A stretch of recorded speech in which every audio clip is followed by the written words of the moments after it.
Hello and good morning, children. How are you all? I hope you are very well at your home.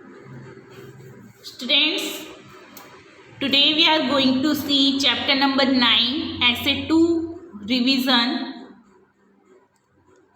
I will repeat again all the Essay 2 revision one by one. Today we are going to see chapter number 9, the living organism characteristics and habitats.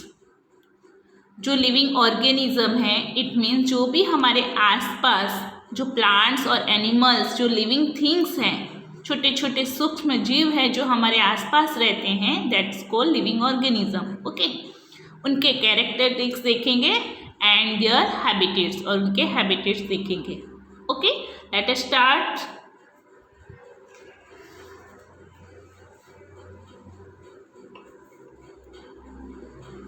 Organism and the surrounding where they lives. Organism और जो हमारे आसपास जो भी organism हमारे आसपास live करते हैं उसके बारे में हम देखते हैं. अनदर थॉट दैट अक्यूर्ड टू पहेली and बूजो was about the kinds of living organism. यानी पहेली और बूजो हैं वो कौन कौन से लिविंग ऑर्गेनिज्म होते हैं उसके बारे में डिस्कस कर रहे हैं. डिफरेंट रीजन पर डिफरेंट लोकेशंस पे ये जो लिविंग ऑर्गेनिज्म है वे विजिटेट करते हैं. For example the desert had a camel. Desert कहाँ पे आपको दिखेगा? इट इज़ जो कैमल है वो कहाँ पे आपको दिखेगा? डेजर्ट एरिया में. ओके, तो माउंटेन रीजन पे क्या दिखेगा? गॉट एंड याक. ये आपके एमसीक्यूज और फिलअप्स में आ सकता है. ओके, तो डेजर्ट एरिया में कौन से ऑर्गेनिज्म आपको दिखेंगे? कैमल्स. माउंटेन रीजन में goats and yak. Okay, then creatures. पूरी हैड सम अदर क्रिएचर, और दूसरे जो भी क्रिएचर्स होंगे, जीव जंतु होंगे, जैसे कि क्रैब्स है तो क्रैब्स कहाँ दिखेंगे? वो बीच पर दिखेंगे. And such variety of fish being caught by the fisherman at the sea. जो मछली पकड़ने वाले होंगे वो क्या करेंगे? सी पर यानी समुद्री एरिया में जाकर वहाँ पे फिश को, मछलियों को पकड़ेंगे. Okay, then there did seem to some creatures like ants. कुछ क्रिएचर ऐसे होते हैं जैसे कि एंड्स हैं, that they we are present in all different locations. जो एंड्स है वो अलग अलग लोकेशंस में हमें दिखती है. द काइंड्स ऑफ प्लांट्स, और जो प्लांट्स होते हैं अलग अलग टाइप्स के जो प्लांट्स होते हैं वो found in each of this region, वो सभी जगह हमें देखने को मिलते हैं. We are so different from the plants of the other region. What about the surrounding? In this different region where they the seems. ठीक है, हमने देखा अभी कि जो डेजर्ट एरिया है वहाँ पे कैमल देखने को मिलता है, माउंटेन रीजन है गॉट एंड याक देखने को मिलते हैं. ठीक है, तो इस टाइप्स के डिफरेंट टाइप्स के ऑर्गेनिज्म होते हैं जो डिफरेंट रीजन पे हमें देखने को मिलते हैं. Now let us see discuss about the habitats and adaptations. Okay, what is the habitat students? Habitat क्या है? जो प्लांट्स और एनिमल्स के जो रहने का प्लेस होता है it is called habitats. Okay, उनके जो होम्स होते हैं, जैसे कि बर्ड्स है अपने होम्स बनाती हैं, तो वो क्या है? उनके हैबिटेट्स है. Okay, What do you find from the plants and animal listed in activity 1? Activity 1 में हम देखेंगे कि ये एक्टिविटी 1 में हमने डिस्कस किया था इस चैप्टर्स के अंदर के एनिमल्स और प्लांट्स हैं वो अलग अलग रीजन पे अपने हैबिटेट्स के अकॉर्डिंग अपना होम्स प्रिपेयर करते हैं. ओके, तो फर्स्ट ऑफ ऑल हम इसकी डेफिनेशन देख लेते हैं. What is habitats? ये आपके पेज नंबर 93 ओपन करो, वहाँ पे आपको कुछ समरी दी है चैप्टर की इन शॉर्ट में. वहाँ पे रिमेंबर पॉइंट्स में भी आपको दिया है the surrounding where plants and animal live. हमारे आसपास जो भी प्लांट्स और एनिमल लिव करते हैं, ठीक है, it is called their habitat. वो उनकी हैबिटेट कहलाती है. ठीक है, तो हमारे आसपास के एरिया में जो भी उनके प्लांट्स और एनिमल्स के रहने की जो भी प्लेस होता है, उनकी जगह होती है, वो उनकी हैबिटेट हो जाती है. So the surrounding where plants and animal live is called their habitat. ये डेफिनेशंस में आ सकता है स्टूडेंट्स, वन सेंटेंस में आ सकता है. What is habitats? तो आप इसकी डेफिनेशन यहाँ से लिख सकते हो. Okay, several kinds of plants and animal may share the same habitats। कुछ ऐसे प्लांट्स और एनिमल्स होते हैं जो सेम टाइप्स के हैबिटेट्स रखते हैं, ठीक है। अब ये जो हैबिटेट्स होते हैं स्टूडेंट्स, वो उनके डिफरेंट टाइप्स के हैबिटेट्स होते हैं, ठीक है। ऑर्गेनिज्म के डिफरेंट टाइप्स के हैबिटेट्स होते हैं। 2 टाइप्स के हैबिटेट्स इसमें बताए गए। First is there are 2 types of habitats। First is terrestrial habitat and second is aquatic habitats। So let us discuss what is terrestrial habitat and aquatic habitat। Open your page number 81 students। Page number 81 पे आप देखोगे the place where organism live, ठीक है। ये भी एक definition से हो सकती है। इस तरीके से भी हम कैसे कह सकते हैं कि जो ऑर्गेनिज्म जहाँ पे लिव करते हैं उस जगह को हम हैबिटेट कहते हैं। In short the place where organism live is called habitat. Habitat means dwelling place और अ होम। हैबिटेट का सिमिलर मीनिंग है स्टूडेंट्स, ड्वेलिंग और होम। जो उनका घर होता है, जो उनके घर के रहने की जगह होती है ऑर्गेनिज्म की, उसे हम हैबिटेट कहते हैं। हैबिटेट क्या प्रोवाइड्स करते हैं students? Habitat provided food, water, air. Habitats को क्या चाहिए, यानी जो उनके रहने की जगह होती है वहाँ पे उनको क्या क्या चीज़ें की रिक्वायरमेंट्स होती है। जो ऑर्गेनिज्म हैं जहाँ पे लिव करते हैं, ठीक है, तो हैबिटेट्स के उनके हैबिट्स के लिए क्या क्या रिक्वायरमेंट्स होता है ऑर्गेनिज्म को? तो ऑर्गेनिज्म को फूड चाहिए, वाटर चाहिए, एयर चाहिए, शेल्टर चाहिए एंड अदर नीड्स चाहिए, ठीक है। और दूसरी जीवन जरूरत की चीज़ें चाहिए, उससे हम कहते हैं उससे हम कहते हैं ये सब हैबिटेट्स हमें प्रोवाइड्स करता है, उससे हम कहते हैं habitats, okay. Several kinds of plants and animals live in the same habitat। कुछ ऐसे प्लांट्स और एनिमल्स होते हैं कुछ टाइप के जिनकी हैबिटेट सेम होती है, ठीक है। तो अभी तक हमने ये हैबिटेट्स के बारे में पूछा, आपको आ सकता है व्हाट इज़ हैबिटेट, तो आप ये इसकी पहले डेफिनेशन लिखोगे, फिर आप उसकी मीनिंग्स बताओगे। लॉन्ग क्वेश्चन में भी आ सकता है, उसकी मीनिंग बताओगे। हैबिटेट क्या है? वो डेवलिंग है, एक होम है, एक प्लेस है।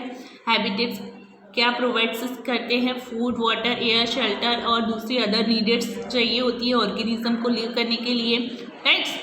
फिर 2 टाइप्स के हैबिटेट्स होते हैं। First is terrestrial habitats and second is aquatic habitats, जहाँ पे plants and animal that live on a lands. यानी टेरेस्ट्रियल हैबिटेट्स क्या होता है? एक लैंड होता है, ठीक है, जहाँ पे प्लांट्स और एनिमल्स लैंड के ऊपर, ज़मीन पर रहते हैं, उसे हम कहते हैं टेरेस्ट्रियल हैबिटेट। टेरेस्ट्रियल हैबिटेट्स के अंदर क्या आएगा? जैसे फॉरेस्ट है, तो फॉरेस्ट कहाँ पे? लैंड पर है। ग्रास लैंड है, ग्रास लैंड कहाँ पे? लैंड पर है। डेजर्ट कहाँ पे? Desert is also on land. Coastal, mountain region, this all are on the land, okay. तो plants and animals live on the land are called terrestrial habitat. फिर आपको उसके एग्जाम्पल लिखने हैं, forest, grassland, desert, coastal and mountain region, okay. Now what is aquatic habitat? अब aquatic habitat क्या है? जो एक्वाटिक हैबिटेट्स है वो कहाँ पे लिव करते हैं स्टूडेंट्स? वाटर में लिव करते हैं, ठीक है। तो ऐसे प्लांट्स और एनिमल्स जो लिव करते हैं वाटर के अंदर, it is called aquatic habitats. I repeat again, the plants and animal that live in water, the plants and animal live in water are called aquatic habitat. Terrestrial habitats में live on land लिखना है और इसमें live in water लिखना है। आगे का plants और एनिमल सेम होगा। इस तरीके से इजी बना के आप लिख सकते हो, ओके। अब एक्वाटिक हैबिटेट्स में क्या होता है? ऐसे प्लांट्स और एनिमल जो लिव करते हैं पानी के अंदर, वाटर के अंदर, जैसे कि लेक्स है, लेक्स में क्या होगा? वाटर होगा। रिवर है, ओशियन है, ठीक है। और भी कुछ एग्जाम्पल है, लेक्स, रिवर, ओशियन, सी, ये सब क्या है? एक्वाटिक हैबिटेट्स है, okay. There are large variations among terrestrial habitats like a forest, grassland, desert, coastal and mountain region located in different parts of the world. The organism both plants and animals. अब इसके अभी तक हमने 2 types के habitats देखे, ठीक है, 2 types के हैबिटेट देखे, terrestrial habitat and aquatic habitat. Now let us see what are the components of organism. अब कंपोनेंट्स ऑफ ऑर्गेनिज्म क्या है स्टूडेंट्स? तो 2 टाइप्स के कंपोनेंट्स होते हैं, biotic components and abiotic components. Okay, biotic components and abiotic components आपको पूछा जा सकता है क्वेश्चन में, what are the components of organism, तो आप लिख सकते हो biotic components and abiotic components. Let us see biotic components define. The organism both plants and animals living in habitats. जो ऑर्गेनिज्म, जैसे कि ऑर्गेनिज्म में प्लांट्स और एनिमल्स आएंगे, ओके, तो प्लांट्स और एनिमल्स दोनों ही लिविंग करते हैं उसके हैबिट्स के अकॉर्डिंग, उससे हम कहते हैं बायोटिक कंपोनेंट्स। जो बायोटिक कंपोनेंट्स होते हैं उसमें लिविंग थिंग्स आती है, ओके, लिविंग थिंग्स यूज़ किया जाता है। लिविंग थिंग्स में जैसे कि बर्ड्स हैं, एनिमल्स हैं, हम जैसे ह्यूमन बींग्स हैं, ठीक है, तो उसमें जो बायोटिक कंपोनेंट्स होते हैं वो अपने लिविंग थिंग्स के अकॉर्डिंग अपने हैबिटेट्स में लिव करते हैं, उसे हम बायोटिक कंपोनेंट्स कहते हैं। नाउ अबायोटिक कंपोनेंट्स में क्या होता है, नॉन लिविंग थिंग्स आती हैं, ठीक है, non living things like rock, soil, air, water, chalk, duster, wood, ये सब क्या है, नॉन लिविंग थिंग्स हैं, okay. The non living things such as a rock, soils, air and water in the habitats.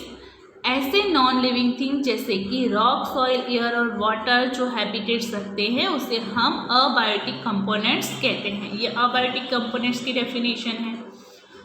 Sunlight and heat biotic और abiotic component. क्या sunlight और heat biotic components है या अबायोटिक कंपोनेंट्स है, ये आपको सोचना है, क्वेश्चन मार्क्स लगा है। We know that some plants grow from seeds. हमें पता है कि कुछ प्लांट्स ग्रो होते हैं उसकी सीड से। Let us look up abiotic factor and their effect on seeds as they grow into young plants. तो हम देखते हैं कि कुछ अबायोटिक फैक्टर्स होते हैं और उनके इफ़ेक्ट होती है उसकी सीड्स पर, जिससे कि फिर वो ग्रो होते हैं यंग प्लांट्स की तरह, ठीक है। तो हमने अभी 2 टाइप्स के हैबिटेट देखे और 2 टाइप्स के हमने कंपोनेंट्स देखे ऑर्गेनिज्म के, ओके, और हैबिटेट्स के बारे में डिस्कस किया। Now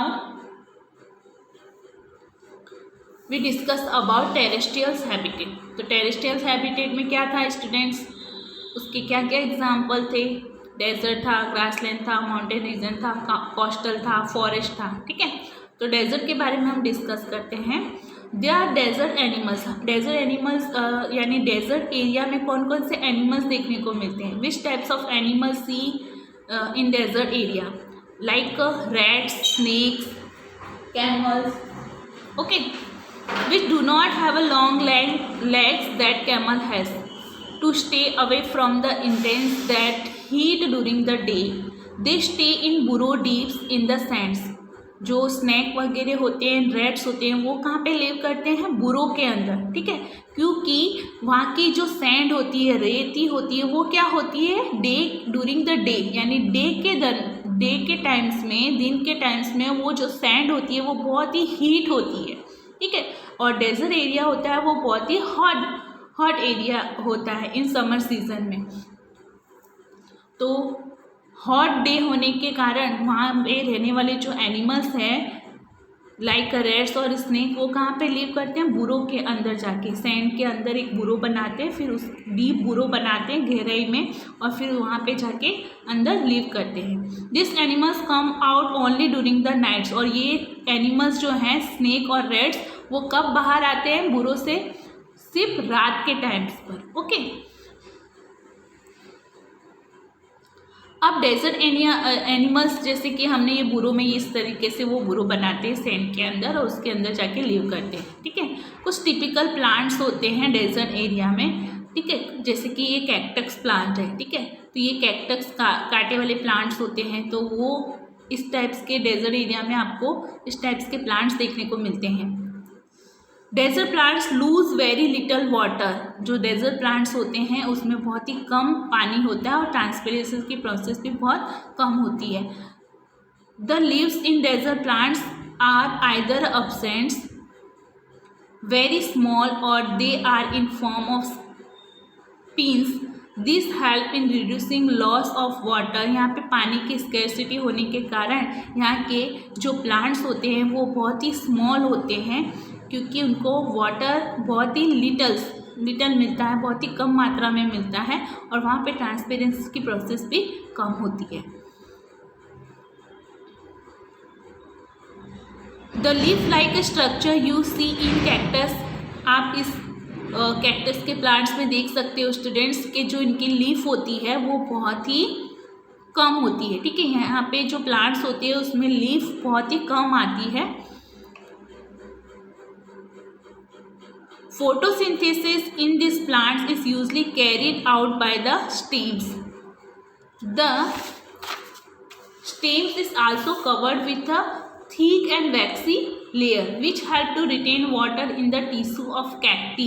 Most desert plants have roots. They go very deep into the soils for absorbing water. यहाँ के डेजर्ट एरिया के अंदर जो भी प्लांट्स ग्रो होते हैं उनकी रूट्स जो होती है वो बहुत ही अंदर डीप में गहराई तक सॉइल्स के अंदर तक गाड़ी जाती है, बहुत ही डीप करके उसे डीपली उसे ग्रो किया जाता है। बिकॉज वहाँ का जो वाटर है, वाटर लेवल क्या है, वहाँ पे वाटर की स्कैरसिटी है, वहाँ पे वाटर की कमी है, जिससे कि इसलिए रूट्स को बहुत ही सॉइल्स के अंदर दबाया जाता है जिससे कि वो प्लांट्स धीरे धीरे ग्रो हो सके। लेकिन वहाँ के जो प्लांट्स होते हैं वाटर की लेसनेस से बहुत ही स्मॉल होते हैं और उनकी स्टेम्स जो होती है वो कवर होती है थिक होती है। उनकी वहाँ की स्टेम्स जो होती है वो बहुत ही थिक होती है, मोटी होती है और वैक्सी लेयर्स में होती है। अब माउंटेन रीजन की बात करें, माउंटेन रीजन में हमने देखा था नॉर्मली माउंटेन रीजन कैसा होता है, वेरी कोल्ड एंड वाइंडी होता है। ठीक है, यहाँ पे रहने वाले जो भी एनिमल्स होते हैं उनके हैबिटेट्स होती है very cold and windy area होने से वहाँ पे स्नोफॉल होता है। ठीक है, इन विंटर सीजन में there is a large variety of plants and animals living in mountain region. बहुत सारे प्लांट्स और एनिमल्स माउंटेन रीजन पर आपको देखने को मिलते हैं। Trees of mountain habitats types के माउंटेन्स एरिया पे इस टाइप्स के प्लांट्स ग्रो होते हैं। If you live in mountain reason you have visited one, you have seen a large number of such tree. ठीक है, जब आप माउंटेन रीजन पर जाओगे तो आप वहाँ पे देखोगे कि वहाँ पे नंबर ऑफ ट्रीज होते हैं students, but have even notice, लेकिन आपने कभी नोटिस किया है कि such tree naturally grow in other region. ये जो ट्री ग्रो होते हैं कुछ अदर रीजन से ग्रो होते हैं। How are this tree adapted to the condition prevailing in their habitat? This trees are normally cone shape and have a sloping branches. यानी mountain region पर, ये आपके फिलअप्स में आ सकता है स्टूडेंट्स, माउंटेन रीजन पर जो ट्री होते हैं वो कौन से शेप में होते हैं? इट्स शेप लाइक अ कॉर्न, और उनकी जो ब्रांचेस होती है वो कैसी होती है? स्लोपिंग में होती है। ठीक है, स्लोपिंग में होती है। ये आपके वन वर्ड्स में, एमसीक्यूज में या फिलअप्स में आ सकता है। माउंटेन रीजन पे ट्रीज जो होते हैं वो नॉर्मली कौन से शेप में होते हैं? कॉर्न शेप में, और उनकी ब्रांचेस कैसी होती है? स्लोपिंग होती है। This leaves of some of this trees are needle like. इनकी जो लीव्स होती है वो किस तरीके से दिखती है? नीडल की तरह दिखती है, सुई की तरह दिखती है। This have the rain water and snow to slides off easily. There could be trees with shapes very different from this that are यहाँ इस यानी माउंटेन रीजन पे जो भी ट्रीज होते हैं उनके शेप बहुत ही अलग होते हैं। ठीक है, बहुत ही अलग होते हैं, और ये जो शेप होते हैं वो डिफरेंट टाइप्स के होते हैं, अलग अलग टाइप्स के होते हैं। They maybe have a different kind of adaptation to survive on the mountain. Animals living in mountain region are also adapted to the conditions there. They have a thick skin. यानी mountain reason पे जो भी animals होते हैं, ठीक है, वो कैसे, उनकी स्किन कैसी होती है स्टूडेंट्स? माउंटेन रीजन पे एनिमल्स जो भी लिव करते हैं उनकी स्किन थिक होती है और फूर होती है। ये स्किन इसलिए थिक होती है क्योंकि जब कोल्डनेस होती है, ठीक है, विंटर सीजन में स्नोफॉल होता है तो उसकी स्किन थिक इसलिए होती है ताकि उससे वो प्रोटेक्टनेस कर सके। ठीक है, विंटर सीजन में कोल्ड से और स्नोफॉल से वो उनसे प्रोटेक्टनेस ले सके, अपनी रक्षा कर सके। इसलिए इनकी स्किन कैसी होती है, फ्यूर और ठीक होती है, जिससे ही बर्फ़ गिरती है और ठंडी पड़ती है वहाँ पे, तो उनको उससे प्रोटेक्टनेस मिलती है। कौन कौन से एनिमल्स देखने को मिलते हैं? याक हैं। याक के क्या होते हैं? लॉन्ग हेयर होते हैं। लॉन्ग हेयर होने से कारण उसको वार्म मिलती है। ठीक है, snow leopards has a thick furs, और लियोपार्ड्स होते हैं, उनकी थिक फ्यूर होती है उनके बॉडीज़ के अंदर, जिससे कि कोल्ड से और स्नोफॉल से वो प्रोटेक्टनेस कर सके विंटर सीजन में। ओके, नेक्स्ट पॉइंट्स हम नेक्स्ट वीडियो में डिस्कस करेंगे। आज मैंने जितना भी आपको समझाया है, उसकी डेफिनेशंस, उसके क्वेश्चन आंसर जो भी मैंने आपको करवाया, उसके MCQs, वन वर्ड फिलअप्स, इस चैप्टर से रिलेटेड डिफाइन सब आपको लर्न करना है। It is your HW work students. Now take care all of you, bye bye, stay at your homes and be healthy.